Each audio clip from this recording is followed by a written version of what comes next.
Hey guys, সবাইকে ছোট্ট একটা মিনি ব্লগে সবাইকে স্বাগত জানাই। আজকে মিনি ব্লগটা আমার কাছে একটু স্পেশাল।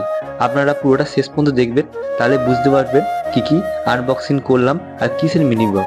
আচ্ছা, মিনি ব্লগটা কিসের আমি প্রথমে বলেই দিই। মিনি ব্লগটা হচ্ছে গিফট আনবক্সিং, আর এই গিফটগুলো কিসের মাধ্যমে পেলাম তা আপনারা দেখতেই পাচ্ছেন। দেখুন, বিবাহবার্ষিকী উপলক্ষে আমি এই গিফট পেয়েছি। আর স্পেশাল মানুষ আমার ওয়াইফের কাছ থেকে, আমার বউয়ের কাছ থেকে এই যে যে গিফটটা ওপেনিং করছি এখন আমি, এই গিফটটা পেয়েছি।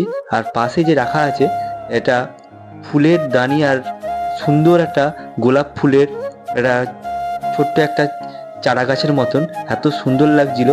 আর এই গিফটটা আমাকে দিয়েছে আমার কাছের বোন, দু বোন মিলে এই গিফটটা আমাকে দিয়েছে বিয়েবার্ষিকী উপলক্ষে।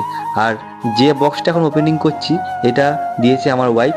তা তোমাদের সামনে পুরোটা খুলে দেখাবো। তোমরা বুঝেই গেছো, বুটের একটা হেডফোন ছিল।